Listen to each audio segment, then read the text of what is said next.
willkommen beim heutigen Webinar unter dem Motto Mehr als nur Essen, die Bedeutung von Branding und Design in der Gastronomie von heute. Mein Name ist Reanne Löning und ich freue mich sehr, dass ich Sie heute durch das Webinar führen darf. Im täglichen Leben bin ich in der Außenwirtschaft Austria tätig. Das ist die Internationalisierungs- und Innovationsagentur der Wirtschaftskammer Österreich. Innerhalb der Außenwirtschaft Austria bin ich für die Internationalisierung der Kreativwirtschaft zuständig.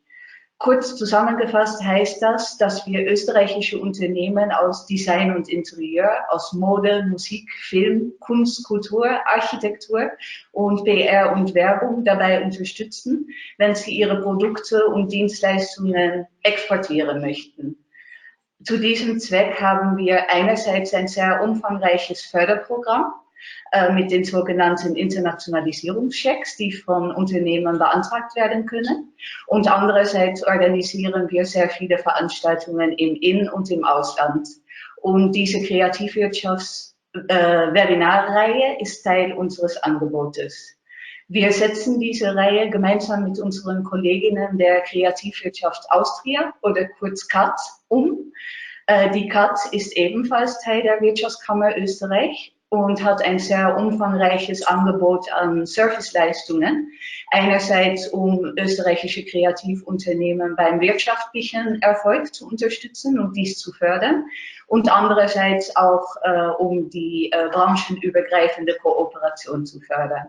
Ein dritter Fokus hat die Sichtbarmachung der Kreativwirtschaftsleistungen.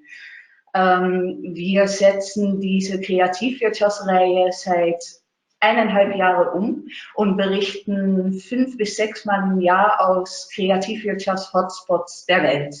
Dieses Mal aus den Food-Metropolen Manila und Kopenhagen. Ziel dieser Reihe ist, um Innovationen, innovative Ideen, Konzepte, Produkte und Geschäftsmodelle zu Ihnen nach Österreich zu bringen, damit Sie die Möglichkeit haben, diese kennenzulernen und sich damit auseinanderzusetzen und diese idealerweise auch für das eigene Geschäft einzusetzen. Heute werden wir uns mit Branding und Design in der Gastronomie beschäftigen. Und Sie werden sehen, dass die Gastronomie derzeit sehr viel experimentiert, sehr viele neue Produkte und Services ausprobiert und dass die Personen, also die Players in der Szene sich gegenseitig auch inspirieren mit Kreativkonzepten und innovative Konzepte. Vielleicht noch kurz zum Ablauf dieses Webinars. Nach meiner Einführung werde ich das Wort meiner Kollegin Cosima Steiner übergeben. Cosima ist die österreichische Wirtschaftsdelegierte für Dänemark in Kopenhagen und sie wird uns einen kurzen Überblick über die lokale Kreativ- und Gastronomie-Szene geben. Danach übergibt sie das Wort Phillip Inreiter.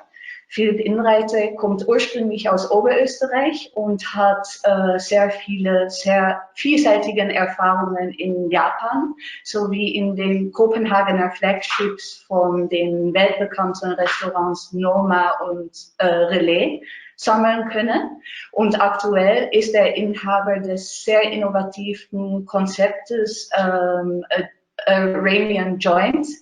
Und er wird uns Einblicke in seine Erfolgsgeschichte und seine Geschäftsidee gönnen und über die Hintergründe dazu erzählen.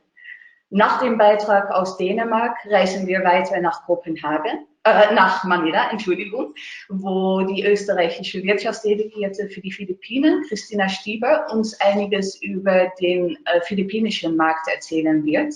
Und danach wird Roel Chan übernehmen, der Vice President Operations von der Tasteless Food Group ist, die innovative Konzepte für Gastronomie entwickeln und die schon sehr viele Projekte in den Philippinen umgesetzt haben. Bevor wir jetzt wirklich losstarten, vielleicht noch ein paar praktische Hinweise. Das Webinar wird teilweise auf Englisch stattfinden und es wird aufgezeichnet.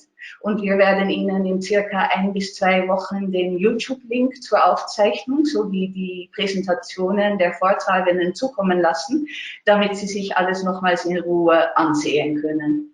Falls Sie während des Webinars schon Fragen haben, dann können Sie diese im Chatfenster stellen und wir werden diese dann in der interaktiven Diskussionsrunde nach dem Vortragen, das wird in circa einer Stunde sein, beantworten. Also zögern Sie bitte nicht und stellen Sie Ihre Fragen. Also ich freue mich jetzt schon sehr auf das Webinar und übergebe jetzt gleich meine Kollegin Cosima. Und ich wünsche Ihnen ein interessantes und inspirierendes Webinar und bis später. Ja, vielen lieben Dank, Rianne, und ein gut gelauntes Guten Morgen oder einfach nur Hi aus Kopenhagen. Wir machen auch jetzt kurze Einführung in deutscher Sprache, weil sowohl Phillip Inreiter als auch ich aus Österreich kommen, aber Phillip wird danach seine Präsentation in englischer Sprache weiterführen, damit wir auch gut mit den Kolleginnen und Kollegen in Manila diskutieren können. Ja, Phillip, du bist gebürtiger Oberösterreicher und hast 2017 hier in Kopenhagen die Slurp Ramen Bar eröffnet, bist Mitbegründer, Mitbesitzer und natürlich auch Headchef in einem sehr innovativen Konzept, das aus der Kopenhagener Gastroszene eigentlich nicht mehr wegzudenken ist. Und Kopenhagen ist ja Kreativhub und hat sich ja sicher auch aufgrund dieses ganzen kreativen Spirits in den letzten 10 bis 15 Jahren auch als zu einem der Zentren für Gastro- und Food-Trends entwickelt. Zuletzt erhielten nicht weniger als 17 Restaurants 22 Michelin-Sterne, was bei einer doch überschaubaren Größe der Stadt ja durchaus ein großer Erfolg ist. 2 der weltbesten Restaurants sitzen in Kopenhagen und es hat ja auch die Nordic Cuisine hier seinen Ausgang genommen. Und das Ganze hat natürlich ein Ökosystem mit sich gezogen, wo es Innovation und Weiterentwicklung auf allen Ebenen gibt. Auf der einen Seite wird Internationalität mit Regionalität verbunden, auch Tradition mit Moderne. Das sieht man ja auch genau bei eurem Konzept.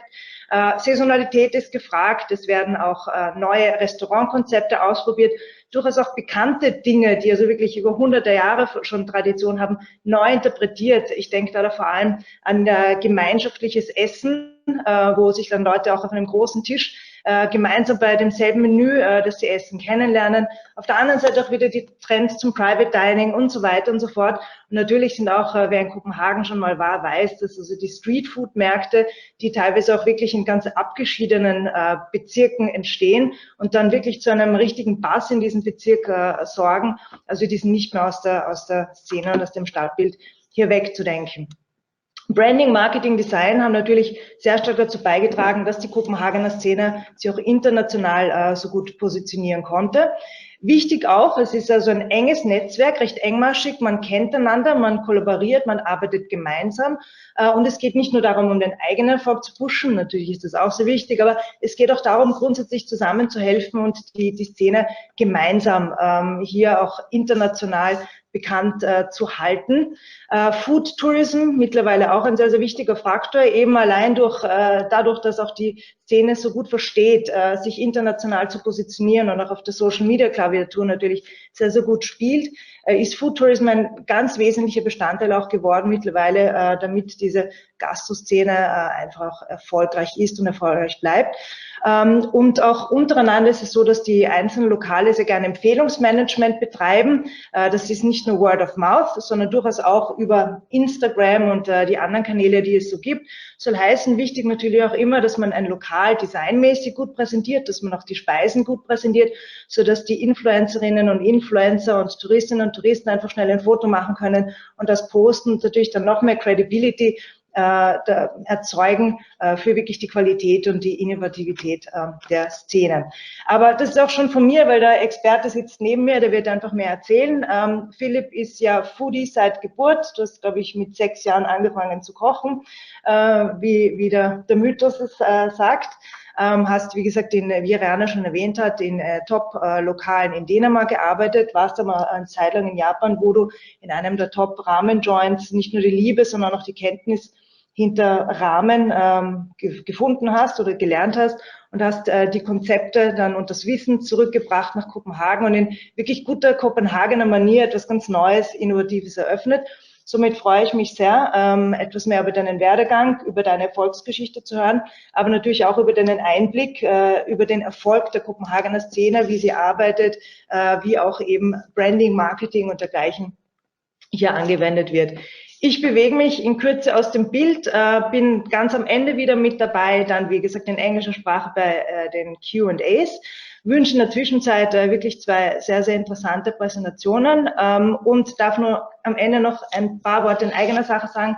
Wir machen gemeinsam mit der Bundessparte Tourismus und Freizeitwirtschaft Ende November eine Zukunftsreise Post-New Nordic, Gastro- und Food Trends in Kopenhagen, wo Sie sich auch persönlich vor Ort ein Bild machen können und natürlich auch mit Expertinnen und Experten sprechen können, wie unter anderem auch Phillip Inreiter. So, in der Zwischenzeit wünsche ich ja gute Unterhaltung auch, muss man sicher sagen, und wir sehen einander später wieder. Thanks, Cosima. Thanks for the introduction. Happy to be here. I just want to give you guys today like a quick run through where do I come from. What's my story and what am I breaking on right now? So as Cosimo was saying already, it's like started all very early when I was 6 years old. I had the great privilege that my both grandparents had a farm, and I spent a lot of time there. They had animals, they had all different herbs, they had their own woods, and it was incredible, just like running around, being able to like taste all these different things. My grandmother, she was an amazing chef. My mom, in fact, not really, but she still cooked well for us every day because she thought it was important.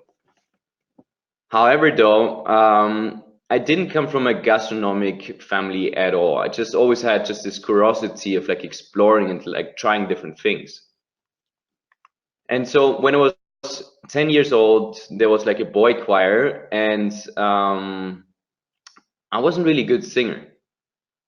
In fact, I was actually bad, but I heard there's a boy choir that travel the world. They go to Japan, they go to China, they go to Russia, and I thought, this is incredible. This is exactly what I want. So I applied for this boy choir. I tried to become a bit of a better singer. I was telling my parents I want to go there. So instead, we traveled to Mexico, Thailand, US, India, and all of a sudden I was exposed to all these incredible flavors I never had before, and which it just want me to have more. So after my time at the St. Florina Singerknaben, I realized, all right, food is what I want to do, or like working with food is what I want to do, and to become really to get a better understanding in it, I need to start out as a chef. So I made an apprentice in Upper Austria at a place called Weindelhof, spent 3 years there, and right after that I thought where to learn better, more exciting things than Denmark, because at the time Noma was one of the best restaurants, everybody was talking about it. I tried my luck as well at in New York, but I couldn't afford it, staying there, working there, and also paying rent. So I decided for Noma. I had no idea what Denmark was about. I had no idea. I've never been to Copenhagen, but I heard about this place. I wrote an application, said, sure, come by, check it out. So I did. I came up here. It was my first experience abroad, living abroad. It was incredible. It was amazing. It was insanely busy, but there was so much going on. You had 60, some of the best chefs from around the world, out of 26 to 30 different nationalities. So all of a sudden, here I am, this country boy in middle of Copenhagen, working one of the best restaurants, being exposed to like all these incredible new flavors again. It blew my mind. And I spent some time there, and I got really excited. I had all this energy, this passion, and like then you shared all of a sudden with like 50, 60 other people. And I thought, all right, that's cool, but I want to do my own thing. So a little after, I went back to Denmark, back to Austria. And we started a few different businesses, but the first one here in the picture, we have my good friend Lars on the right side. He's from Denmark. He was a sommelier at the time at Noma. And back then, my friend Agnes and we decided to do like a private dining club in Austria. So we collaborated with like different, with Bootsaup and other small places, and made small dinners, 20 courses, 15 different wines, and we had a blast. It was incredible. Obviously, we didn't make any money whatsoever, because all of you who have ever tried to like organize events or do something once know that like at the end of the day, there's not much money left. It's all for the passion. But that was fine. We had fun, and that was all that counted. So right after that, we thought, inspired from Denmark, there's no good coffee in Austria. We got to change this. We started a coffee roastery, and I thought, well, I'm a chef. How hard can it be like roasting some beans? Little did I know it actually is way more difficult than you think it is. So we bought our own roaster. I tried to roast some coffee. It was terrible. It was really not good. My grandmother, however, she still loved it and she bought some, but you can't base a business on, you know, the sales from your grandmother. So we decided to sell all our coffee. A little disappointed, thought, well, whatever, I'll just gonna move on and I want to explore Japan. Because back at Nome already, we had a lot of Japanese influences, so I thought, all right, I want to go to the source. I want to know where it's coming from.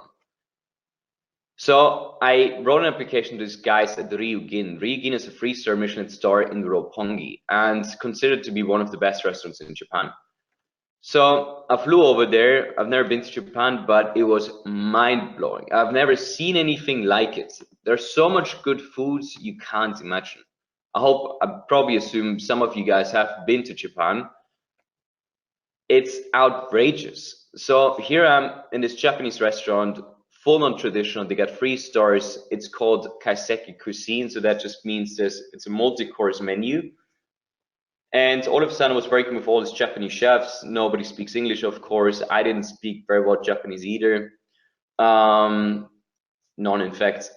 And I was introduced to all these different Japanese techniques. It was completely different from back in Europe, the way they work, the way they act, like everything around it. But it was insane. It was incredible. I really, really enjoyed it. And there I got introduced the first time while working at Ryugin, as it normally goes, 3, 4 in the morning after a long shift. I went out, had a bowl of ramen.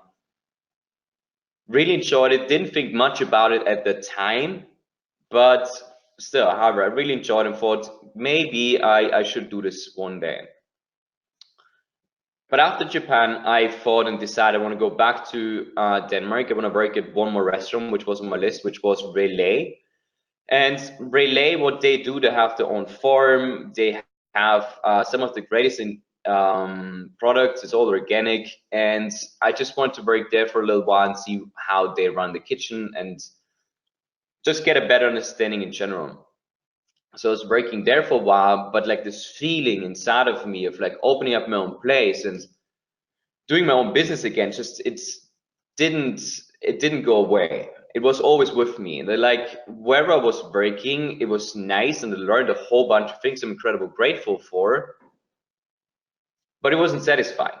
So after that, I decided I gotta start something on my own again. So somewhat by chance, I met my partner on a night out. Like we had some tacos and we talked about the fact like he wanted to open something, but he needed a chef, and I wanted to open something, but I needed money. So we said, well, you know, here we are. That seems to be a perfect match. Let's just do it. So we met up and said, you know, I had ramen back in Japan, and he also had an idea of like a food truck, and he was thinking about ramen and said, well, you know what, like let's do a ramen shop. Let's do it here in Copenhagen. I have no idea about it, but I'm sure I can learn. So we sat together. I brought the third guy on board, Salmon, a good friend of mine. He was working in consulting before, so was helping us with the whole business part of things. And we discussed it. We went to Japan. We went again to the States and did some research, and Slurp Ramen Joint was born. So right after that, the entire idea with Slurp Ramen Joint really was just that we wanted to bring great ramen to Denmark, which we wanted to eat ourselves, which was a very special style, light broths, thin noodles, and clean flavors, but with a Danish influence, like with Danish ingredients, but still Japanese techniques. That was the entire idea. That was the product. This is what we wanted to do. And now, since these days food is not enough, just like being a good chef or like making good food, it gets you that far. But what really sets you apart at the end of the day, in my belief, is you gotta have a great brand.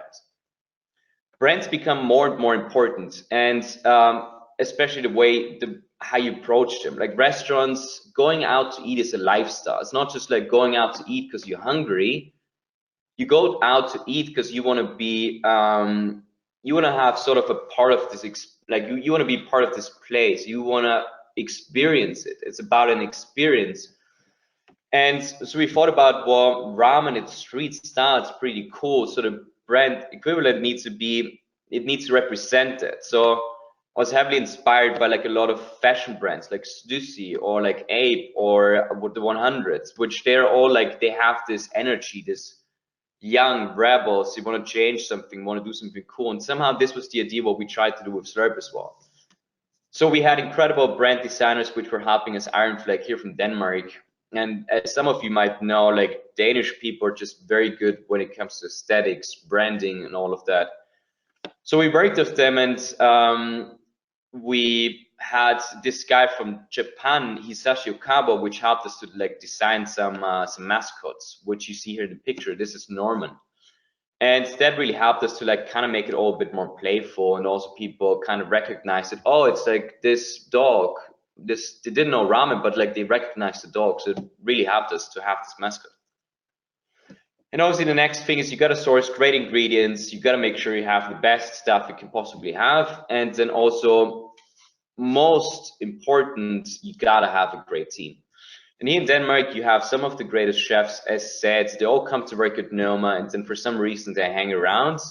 And it's a beautiful city, so people want to live here. There's so many great restaurants. There's so much talent. There's so much energy. So from day one, we really were able to like gather a bunch of cool people, all from different backgrounds. Here in the picture, you can see going from right, we got Kasia from Poland, Yuki from Japan, George, he was from Argentina. Back there, Nias, he was from Ireland, and we had some friends from Japan visiting. So you get the picture, it's very international. And that different influences really helped us as well to like create a new unique restaurant. So after we had all these ingredients, brands, ingredients, team all together, we opened up, and soon after we have been very lucky to be in like the city like Copenhagen, where people are curious, they want to try and explore different foods. We got a lot of awards and a lot of exposure, which was great for us and really like boosted us from day one, and business was going well. And since you got to keep it interesting, we did a lot of different collaborations. So we brought chefs in from Japan, did a pop-up with them. We brought chefs in from Denmark. We brought like old friends of mine, which I used to work in other restaurants with in, and they made their own ramen. And it's just, we obviously still do this. This is a core part of our business to say, we don't want to do the same thing every day, but we rather mix it up and bring other people in and get inspired by them and like collaborate with them, because out of it something way more unique and way more fun comes. So I just want to play a quick video of our Instagram feed, because Instagram is like a crucial part of our business. I think that's the same for a lot of other restaurants, our business in general, that you have such a great tool. It's such a great tool for you, which is for free, and you have this incredible exposure. You can put stuff on it, and you can really create your own image. How should people see you? So therefore, Instagram for us is crucial. So yeah, if we just run through now, you can see we start out like just guiding people through this journey. So we took them really by the hand before we even open up the restaurants. We tried to explore them like, hey, we go to Japan, we source the best ingredients for you. We go there, we get like some nice bowls from this producer, and just really wanted to make sure that people feel that they're part of this journey. So you not just consume, but you're part of it. And that's, I think, the most important part in like the way we communicated and also like we marketed our restaurants. It's like, you are one of us. You knew us before we even opened, and you waited for the day we opened. So that also then meant that when we did finally open, it was a queue. There were people outside. It was crazy. We were overwhelmed by the support we got, and that is really nice. But right after that, like opening up Slurp Ramen Joints, being in restaurants, and doing all of that, it's fun. But you also got to think about the business side of things, and there it becomes less fun. Like running restaurants on a high level with a lot of stuff and the best ingredients and like buying your bowls from here and there. Again, it's fun, but we really realized the way we run them, it hasn't much changed over the last, I don't know, 10, 20, 50, 100 years. It's very outdated. It's very old school, the way we operate them and the way we use technology in restaurants as well. So a bit frustrated, we decided we need to change it. We need to we need to build something that enables us to run a better, more efficient small business, not just restaurant. So out of that, the idea was born, let's start a restaurant technology company, and let's change that. So the idea was relatively simple. Our company was called Informal, and as you see in the picture to the right, you got restaurants, to the left you got technology. Technology really is just a tool, and we try to be somewhere in the middle to say we want to facilitate, we want to be this, we want to connect those two things. We want to use technology and try to, again, enable restaurateurs to run better small businesses. It was three of us, one of my co-founders from Slurp Ramen, the guy I mentioned earlier, and then a third one, Matthias Holzmann, who came from technology, was living in the Valley for several years. He was part of Mapbox, it's a huge mapping company, and started some businesses on his own in Hong Kong. And we rented some space in Refsalön. We got together and worked incredible hard for a full year and tried, how do we do this? So our best assumption was we start out to like build prototype restaurants in a space and then see how would technology change things. And this all sounds not quite abstract, but to keep it short, what we did was just build like this workshop where we tried to experiment and like bring different architects in, different tech people in, different chefs in, and try to bring them all together to see where are the real problems and how do we solve them and what are the low-hanging fruits. It was a lot of back and forth, and as any new company, any new startup, you always have like a lot of problems, of course, because that's why you start out, to solve a problem. We all came from very different backgrounds, and soon after we decided that we all had a bit of a different idea, like how we want to push this idea forward, that we will push it on our own, in our own ways. Since one of the guys moved back to New York, Matthias, the other guy, Simon, he started working on this HR tool, and I myself I stepped back into Slurp to get again that bit more hands-on experience and work actually in the restaurant and see where we're at, because I wanted to see how we evolved. Also, like I stepped out from the restaurant for a year to like work on this Informal company, but now to come back to it. So Informal, we decided to like close down the way we started it, and now we're just pushing it in different directions. But we still work with the same idea of like, how do we change restaurants for the better, for the future? So right now, as said, we open up this restaurant, we start this technology company, and we now think about, well, so what's next? What are we gonna do? And if it comes to it, you can have all the technology you want. At the end of the day, it's a people's business. It's a business about how do you make people feel? If you come to a restaurant, you want to feel special. You want to have an experience. And that's what I'm thinking about lately, late at night, throughout the day, over and over again. What are future restaurants?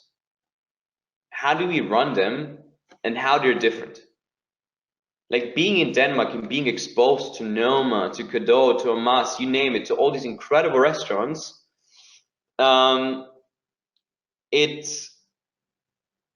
Noma, they start something completely different back then, like 10, 15 years ago.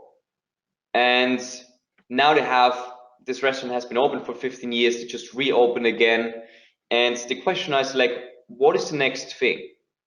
What's happening next? What is the next big innovation? And I clearly, obviously don't have an answer yet, but I really try to find out. So to sum it all up now, this is what we're working right now. What is the future of food? What is the future of restaurants? What does it bring? And what is next for us? And if you guys have some input, especially later in your questions, please let me know as well what you guys think, how we should shape the future and how we should change the future as well of restaurants. But that's it really for now from me. Thank you very much for listening. And yeah, talk to you guys later. Thank you. Hello, everybody from Manila. It's currently rainy season and it's raining outside, but we're going to keep you warm and cozy with all that's happening here in Manila in the restaurant scene. And just a brief overview before I hand over to Roel, and I got to give you a brief introduction to Roel Chan. Manila is home to 16 to 20 million people. It's the Philippines are a country of 110 million people, rising population, rising living standards, and a population that is very keen on food. It goes by saying, for example, when you greet someone in Filipino, you usually say, "Have you eaten?"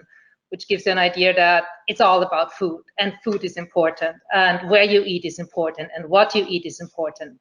And so in order to feed 16 million people in Manila alone, and 110 million people in the Philippines, and a population that is getting richer and richer, you have to be unusual. You have to come up with concepts that are not mainstream.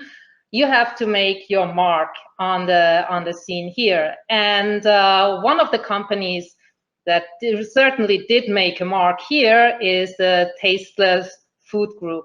Tasteless. It's called Tasteless.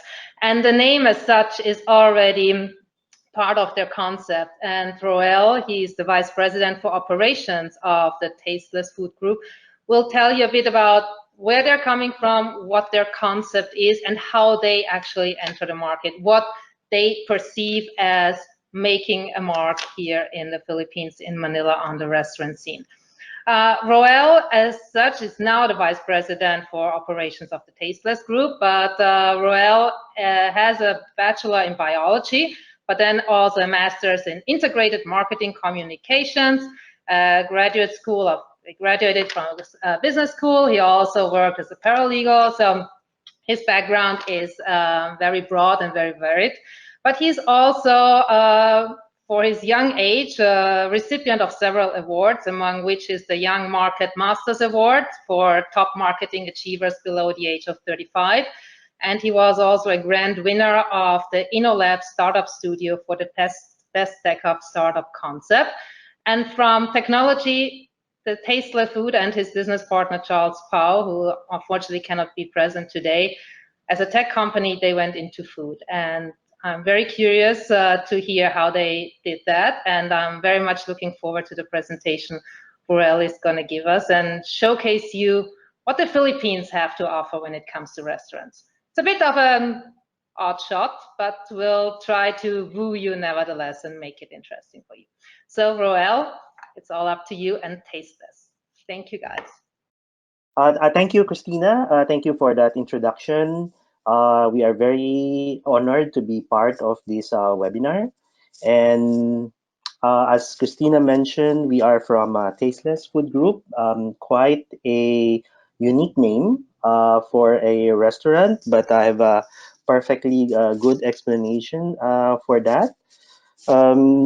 So we are, first of all, we are founded by a serial entrepreneur based in Manila, Mr. Charles Pau, who is very shy as well. So the only photo that I can get of him is an illustration that I asked our artist to do.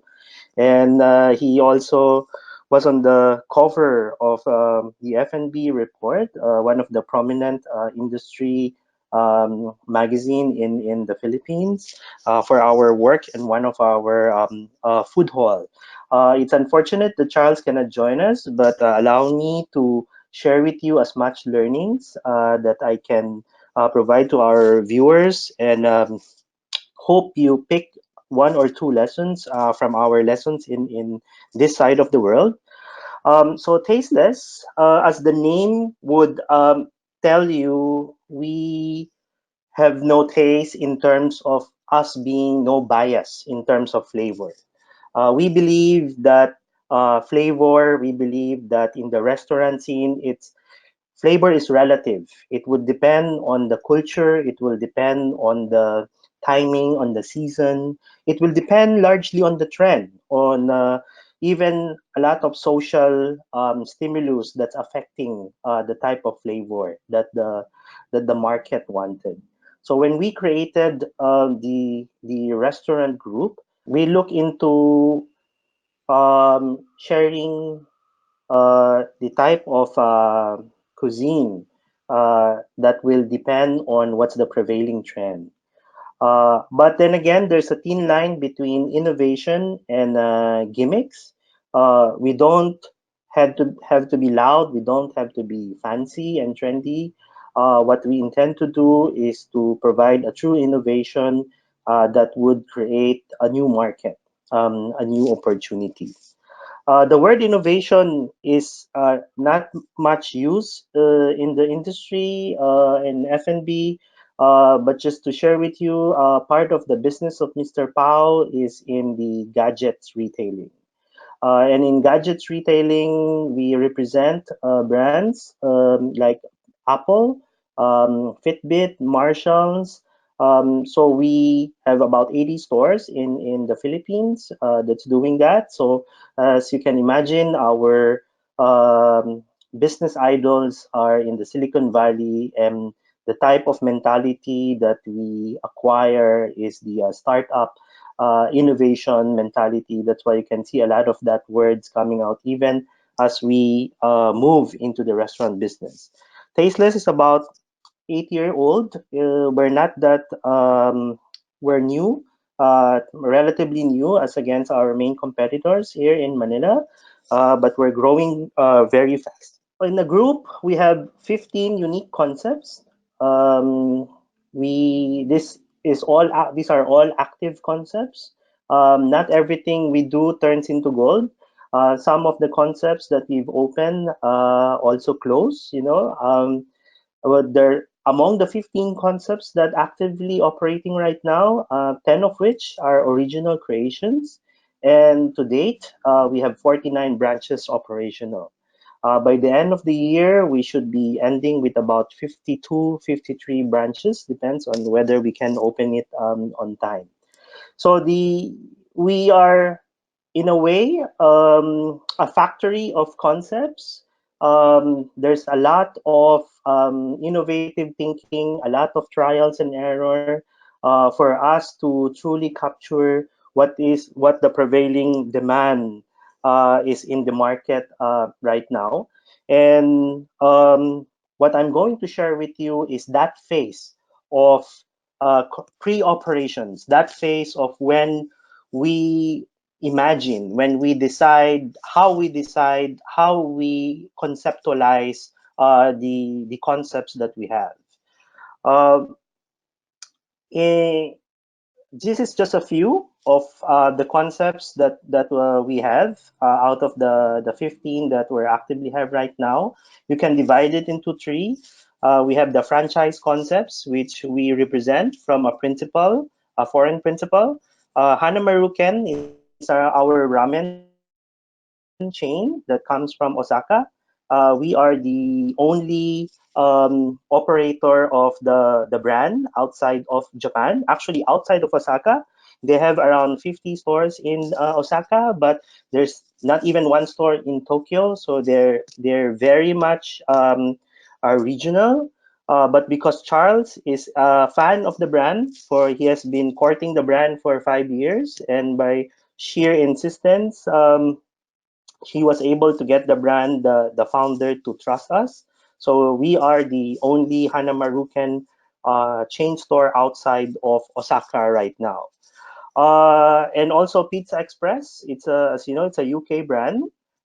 We started Pizza Express around 2 years ago. We are on our 3rd location right now.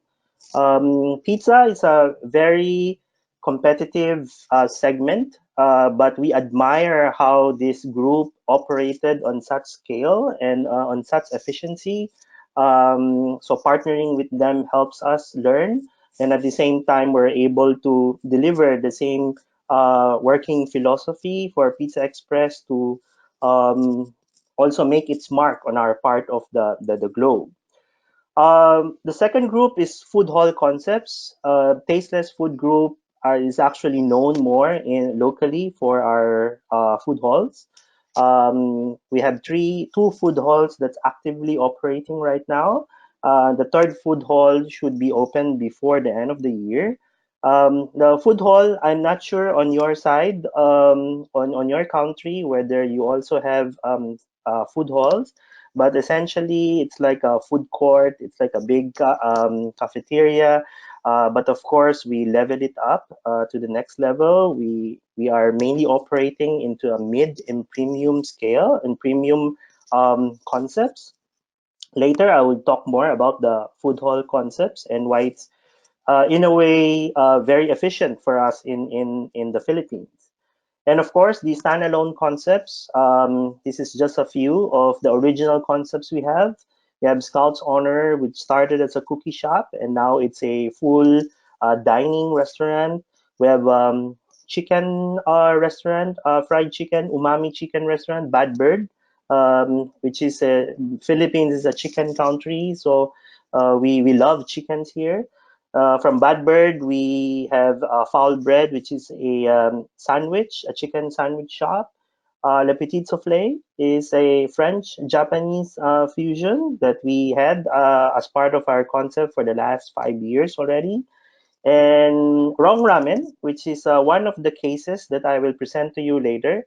It's an interesting case study for us. Where we would be able to articulate to you our train of thoughts and our thought processes. And the other logo with the purple there that you see is it's a coffee, donut and coffee shop. We call it Poison Coffee and Donut. Okay, so that's about us. And let me jump onto my topic, which is beyond flavors. When we started with the gadgets, we opened the restaurants out of passion. We are not a restaurateur. We are an outsider. My partner, Charles Pao, our CEO, is not a chef, but we're able to break through because we somehow think differently. We think beyond the traditional way of setting up a restaurant. We think beyond flavors, and we're looking at different dimensions on how to create a successful restaurant business. To share with you, we have a 3-pillar of restaurant strategy. This is when we create our restaurant. So first, of course, is great flavor. I think every restaurateur will talk about great flavor. It's already given. You cannot build a restaurant without a great flavor. And the second part is impactful experience. We just don't eat with our mouth, with our stomach, but we eat with our eyes. And there's a lot of sensory organ that we can tap to fully create that experience that our customers would enjoy, and it would make it memorable for them. But the third pillar is not common among the philosophy of a restaurateur, is solutions, creating and offering solutions for the customer. This is where our background in startup, in the gadget industry comes into play. The mindset here is creating solutions for pain points, addressing certain pain points. We believe that the conversation in what will make a restaurant relevant and unique should not stop in just creating great flavors and creating an ambient that's impactful, but we have to have a sense of relevance to the needs of the customer. I'll talk about these 3, and there would be case studies later that I'll share with you how we have applied this philosophy in our thinking. So first is great flavor, as I've said, is almost mandatory. I wouldn't talk a lot about this, but of course, if you don't have great flavor, if you don't have the right food, the right ingredients, and the right chef cooking it, then might not as well not go into the restaurant business. In as much as, of course, the chef is the heart and soul of each of every restaurant, especially for us, where we create a lot of concept, where we try to be innovative as much as possible. They're the center of everything that we do. They have big roles as well beyond creating menu. They have big roles in operations. They have big roles in profitability. But the point of our discussion here also is to think beyond the chef. When you build a restaurant, it's almost automatic that you think about who's the chef or who's the cook or what's on the menu. But don't stop there. And that's the lesson that we learned, that you have to go beyond it. So I'm going to the second point. It's all about the experience. So now that you have your food ready, now that you have a great flavor in the table, you have to extend it with experience. But how we do it is something different. And I think this would tell a lot about our commitment in design and on branding. We are one of the few restaurant group that's actually creating concept together with an agency, but it's not just us commissioning a branding agency to create our inspiration to creation, but we actually own the agency. Part of the business of the group to support the restaurant and the marketing of the retail is to create a boutique agency. Hydra Design Group was created together with 4 other boutique agency that's part of that does graphic design, animation, interior design, and as you can see, the 5 names here, the Ink Surge, KM Interior, Plus 63, and the Acid House, they're all boutique agency. And then suddenly you have a restaurant operations group, Tasteless. Hard to explain for some people, but I hope you can see the relevance here. Let me share with you a small video clip. So this is our headquarters for the restaurant group. And this is, we have a coffee shop, the donut coffee shop inside our small office space together with the boutique agency. And this is an AR project that they have done.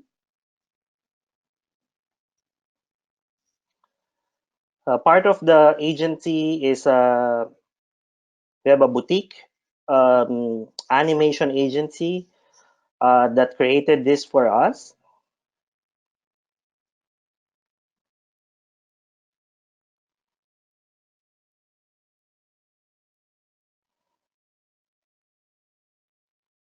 Okay. This is just a short video. And right past the donut shop is a door going into the offices where we are, where all of this agency creative team is located. So it's 4 agency. We have a Plus 63, Ink Surge, KM Interior Design, the Acid House, and the 5th company within the Hydra Design Group is actually Tasteless. We do projects beyond our own use, beyond our own business. We do projects also for other groups, for other industry. But that's one example of how far we go beyond integrating design. It's not just commissioning. We actually have it as part of our business model, as part of our internal processes. So after the design, later the case study, you would see the application of the design group. But going on my third point, it's about the solutions. When we create concepts, when we think about concepts, we look into what pain points we are trying to solve. We learn that for every concept, at every different location, fills a certain need. We could have two same concept in 2 different locations and serve 2 different market profile.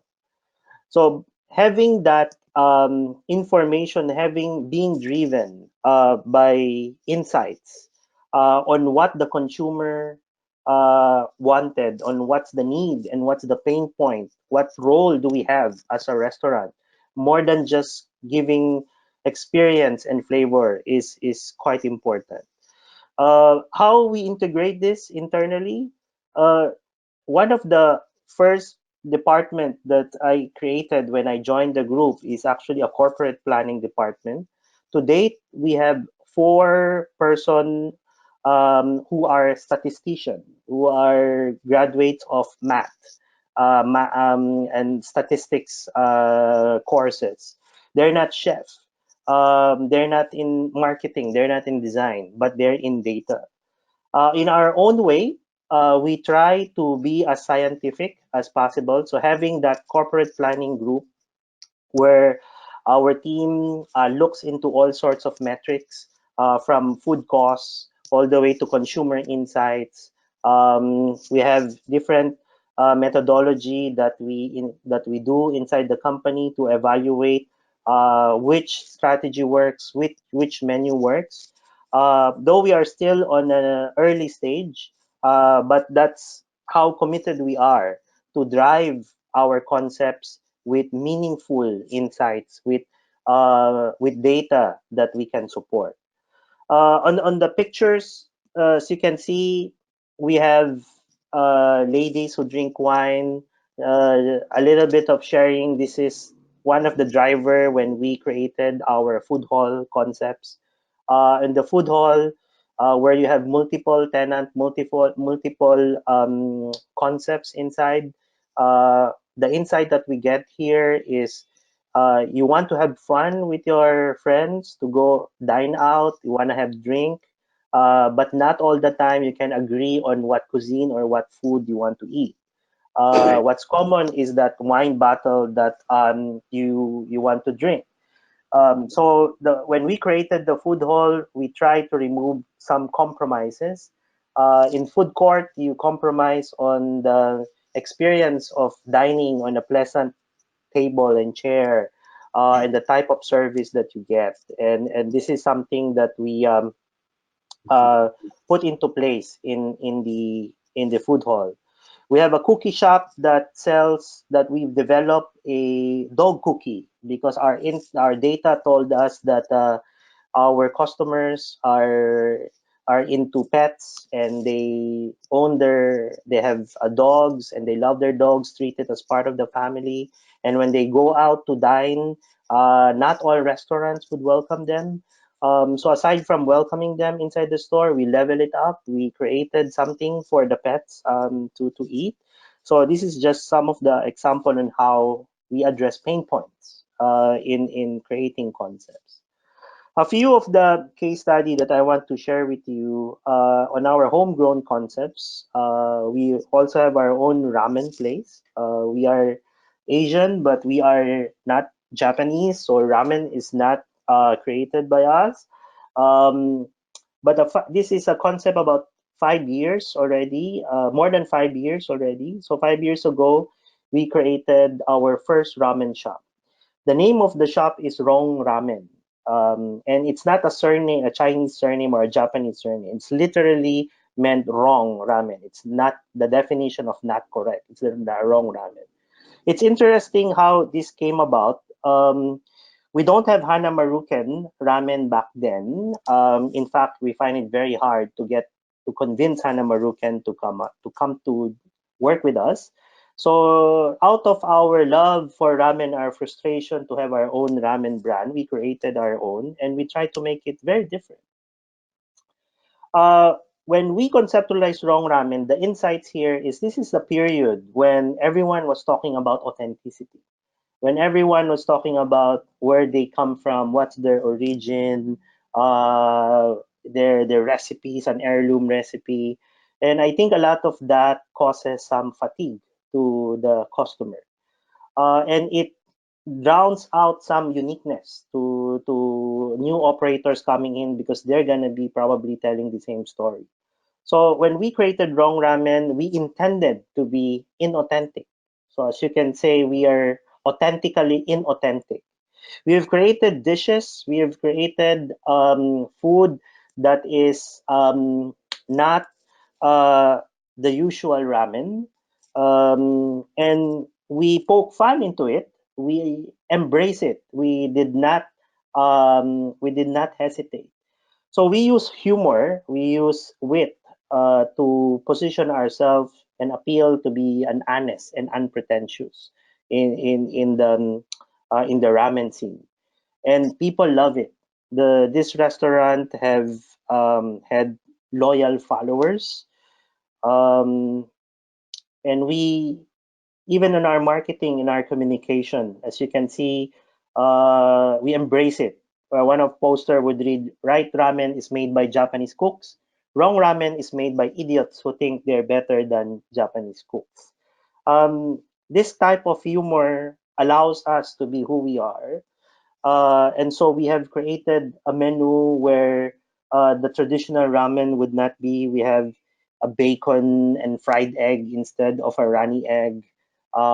We still do have some of the traditional ramen, but the highlight is on the unusual concoctions that we have created. But to disclose to you also, we have recently temporarily closed our wrong ramen. And why we did it is another example of how we think about brands. This has been extremely successful for us, but we think that we are overstretching the concept already. It's becoming irrelevant. So the management have decided to close it for a while. We've actually created some sort of drama a few months ago when we closed this. Even the news have covered us when we closed this.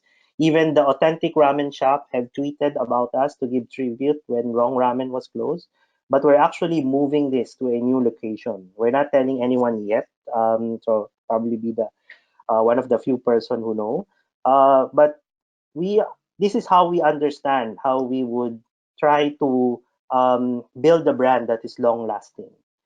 We cannot allow it to go stale. In as much as we have novelty when we build it, we understand that we need to prolong it, and hence drastic things have to be done. So it's difficult because it's making money, and yet we have to close it. But of course, the intention is to bring it back again as a stronger brand. Okay. The next case study is Scout's Honor. So if the insights here is, of course, started from cookie. It's an inspiration from Girl Scout cookies. We have a partner chef who is one of the top pastry chef in Manila. Unfortunately, moves to Sydney, Australia, about a few months ago. But we remain partners, and we retain the legacy of the Scout's Honor restaurant. Scout's Honor is one of the fastest restaurant chain that we have right now. To date, we're ending up about 9 branches by end of this year, and 3 of those we have opened this year alone. So we started as a cookie, but we evolve it to offer comfort food, to offer familiar food, and this is mid to low market. This is about familiarity. This is about family. The concept is about honesty, which is about boys scouting, quality, and inclusivity.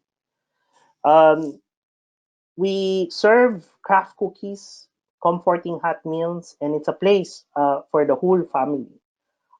We are one of the few restaurant pastry concepts in Manila that freshly bakes cookies. We send to our restaurant a frozen dough, and they bake it on site.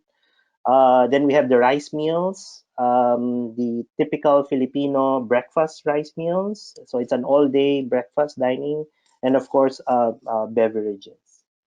What's very interesting for us when we created Scout's Honor, we're sort of creating a theme park. We're sort of creating that ideal place for kids, a very wholesome place. One of the key feature is our craft section. So we have a craft your own mac and cheese, craft milk, and craft your own cookie. You can select from a variety of toppings that you can choose, and have the our pastry staff bake it the way you like it, chewy, crunchy. But craft has been an element of the brand that we introduce, where our customer can get to participate in and express themselves. So we have a cookie bar. This is actually version 1.0. We're not happy with what we did with our cookie bar. We're working now on a 2.0, where the craft becomes the center of the cookie concept, and not just the cookie, but also with milk and with the mac and cheese.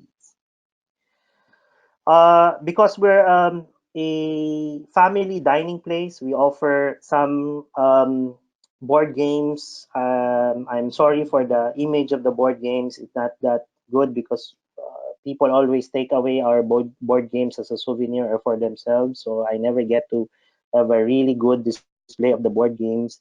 And then, of course, being a family-friendly part of the modern family right now in society is having pets. That's why we have the dog cookies we created, and we are very much pet-friendly restaurant. Well, as long as the mall allows us to have dogs inside and cats. So Scouts Honor, this is one of our first branches. It's very friendly. It's very wholesome with a hint of outdoor, of camping. So that's why we also promote board games. We wanted this to be an offline feel. This is one of the latest restaurants that we're opening down south. Okay, then jumping to food halls. So that's Scouts Honor. For food halls, this is a group of stalls of different food tenants that we have curated. I think that's one of the key words, is a curation. And the challenge here is, because this is nothing new in Manila. In fact, it evolved to so many forms. We have the food park, where you have an alfresco, a container van that's outside on the street. I believe you have that also in your country. And there's quite a lot actually that's sprouted in Manila. So how to create the next level food hall is quite challenged.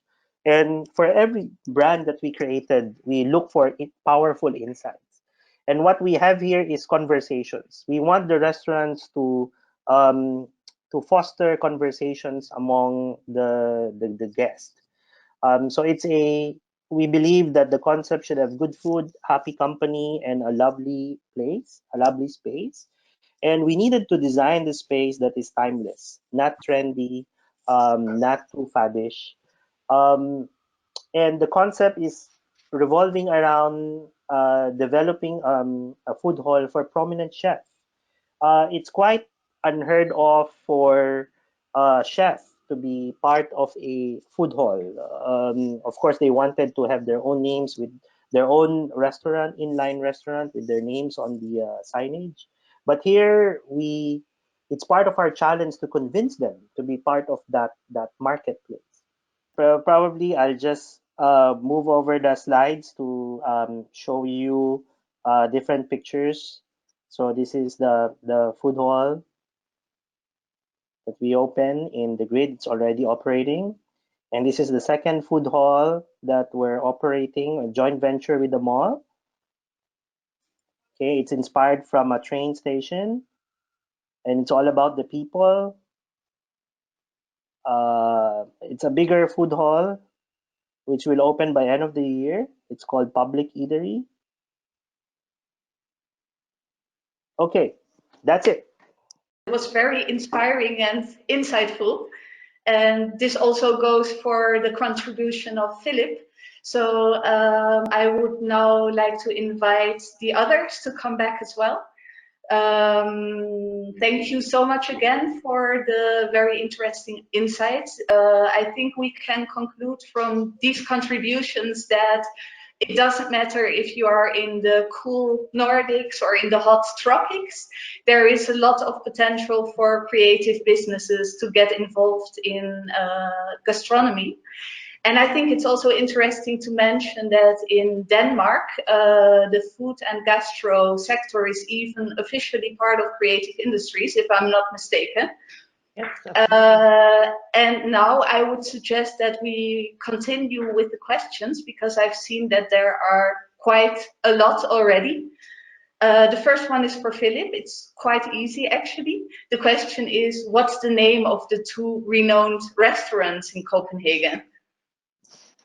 So you're saying the most renowned restaurants? No, I mean the two you have mentioned in your contribution. I think you spoke Noma and Relais. Is that right? Yes, yes, yes. Okay, so I think this answers the question. So my second question is, I think it's for the both of you, for Roel and for Philip. How do your design processes go about? Do you brief the designers if you are working on a concept, or are they completely free to give inputs and to develop their brands?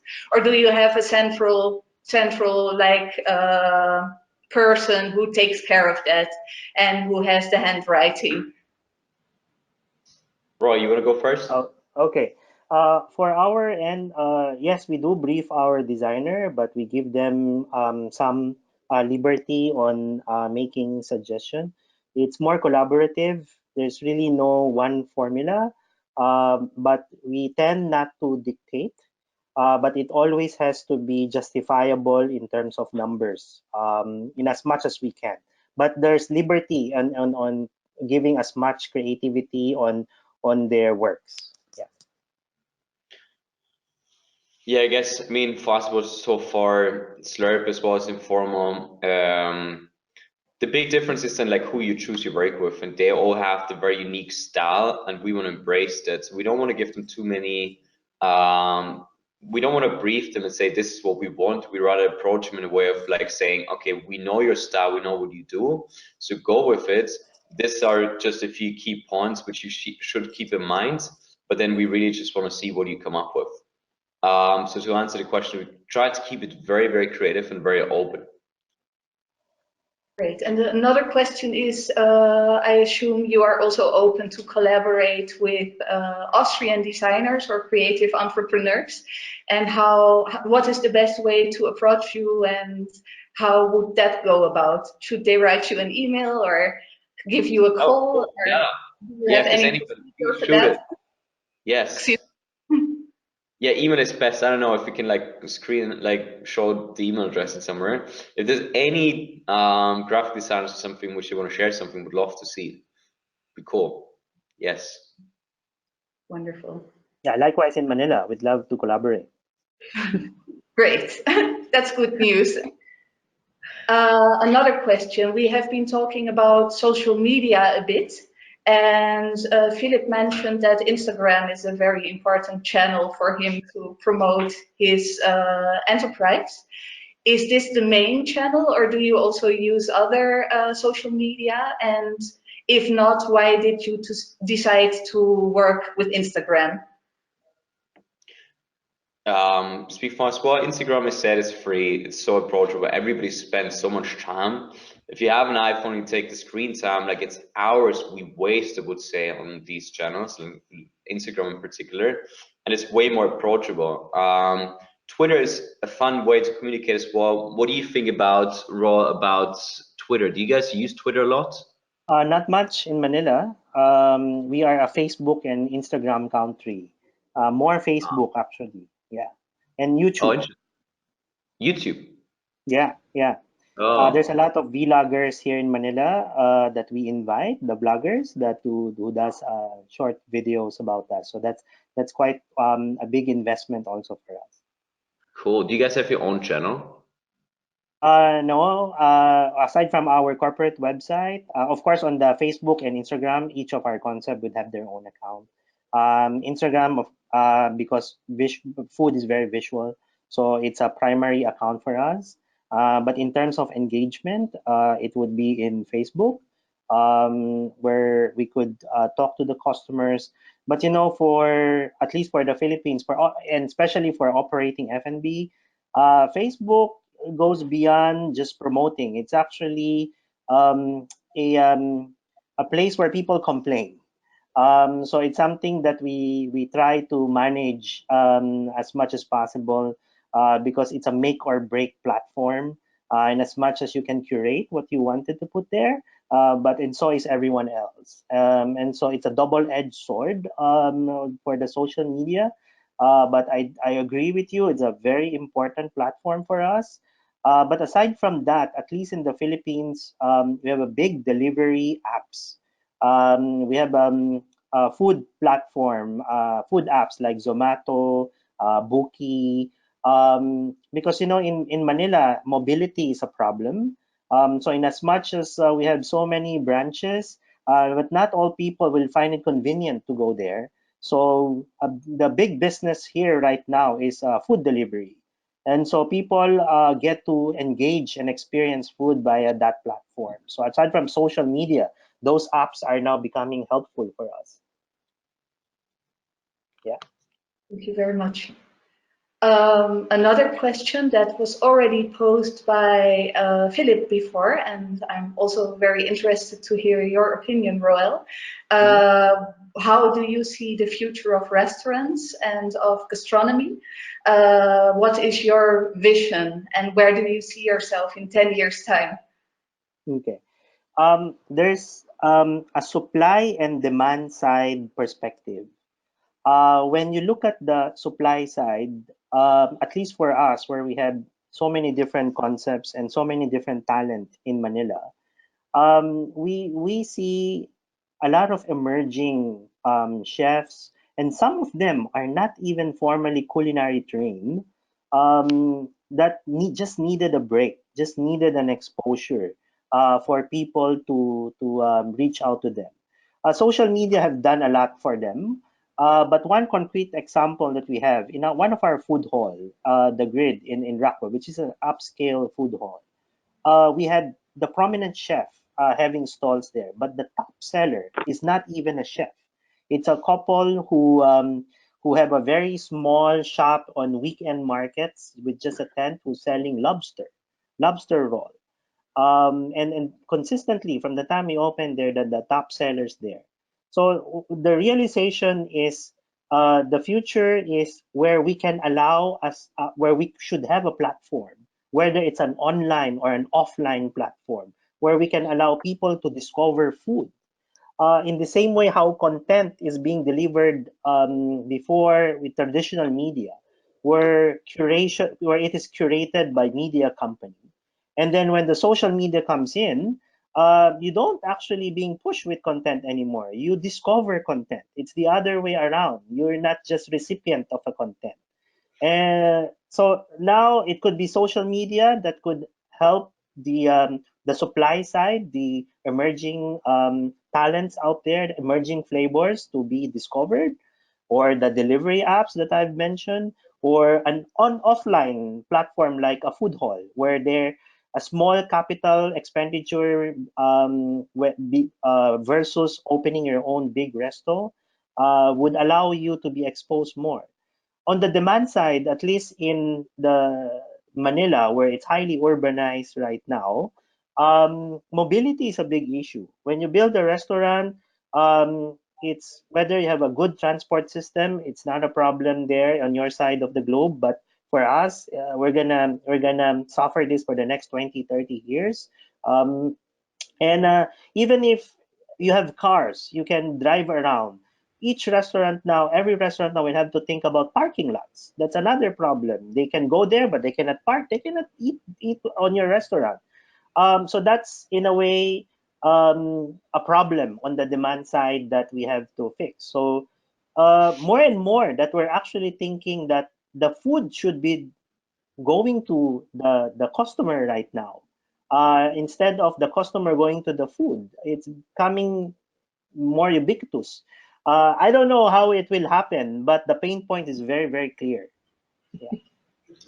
Thank you very much. what is your vision about for the future, Phillip? So you already mentioned this is a question that is really hard to answer, but where do you see yourself in 10 years' time? I mean, it's, as said, I really don't have an answer. What I think might happen is that like there's a bigger disconnect between us humans. We spend so much time on our phones. We build up a relationship with our phones. The question is like, where do we actually spend time with each other? Where do we actually connect with each other? Where do we actually start talking with each other? And I mean, I know it now from WeWork, that's something which they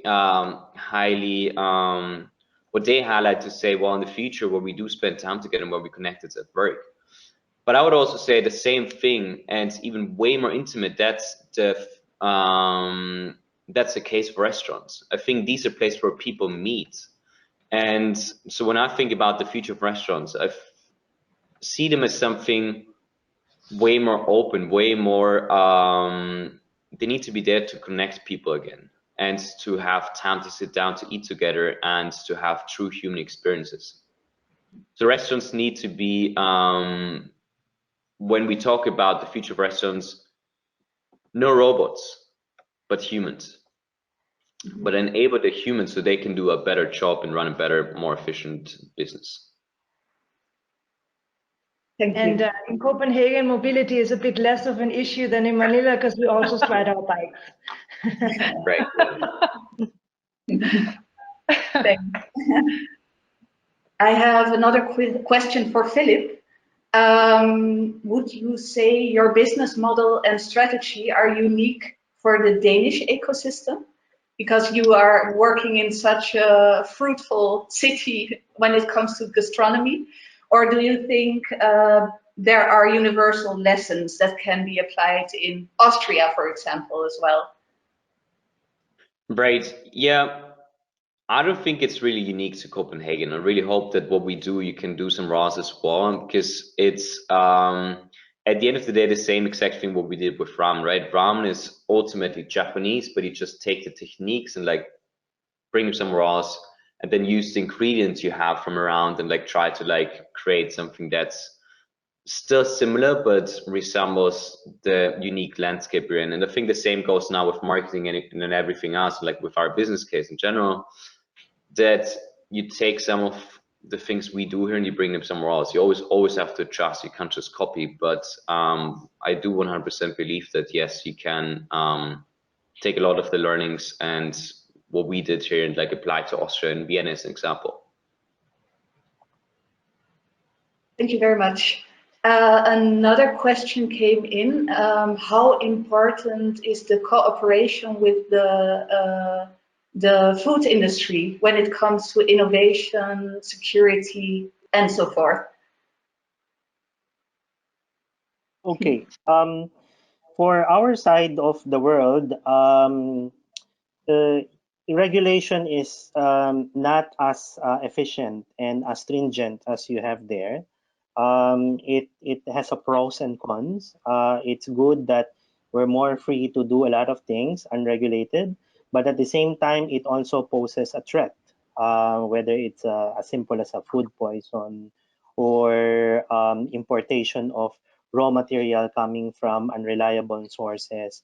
So I think the industry right now should be looking in how to professionalize further, at least for emerging and developing countries like us, where it's not that well articulated how this industry would be sustainable. And that's also one key word. It's the sustainability issue. In Europe, you talk about a lot on food waste. Here, not much conversation about that. But it doesn't mean that it's not happening. It is happening. We are on a very early phase of sustainable discussion on sustainable issue. Like we just recently passed a law that you cannot use plastic straw and plastic bag, but it's very, very new. And it's quite a novelty right now. Then aside from those regulations that would help sustain the industry, I think in terms of talent, that's one area where the industry needed to help with each other. You know, Manila, we don't have a Michelin star that came from here, but we have a lot of mouth to feed, and we're growing even economically. So we import a lot of these concepts, but it's also good that we can create our own to contribute to the world of F&B, and also to a very simple point of creating more talent to sustain F&B. It's very difficult to hire good people right now in F&B. Aside from the industry is growing, everyone's competing for the same resources. We are exporting a lot of our talent outside of Manila. A lot of them are, overseas Filipino workers. So there's some sort of a brain drain that's happening right now, and we're feeling it. Not just for mid-sized company like us, but even small company is feeling the resources that we're missing, and that the supply of this talent is just not enough to sustain growth. Yeah. Thank you very much. Unfortunately, we have now come to the end of this very inspiring and insightful webinar because time is out. I would like to thank you, all the four of you, for all the interesting contributions. It was really, really great, and I've learned a lot, and I hope this also goes for the audience.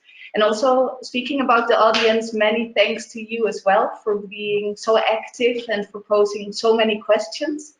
Any questions that were left unanswered will be answered individually after the webinar. We will send you an email. And well, thank you so much again. I hope we will see each other again on November 14th at our next webinar, this time live from Barcelona. And we will inform you in time about the details and the content. So thank you to Manila and to Copenhagen for your great participation. And well, have a wonderful day. Let's stay in touch and see you soon. Thank you very much. Thank you. Thank you. Mabuhay. Bye.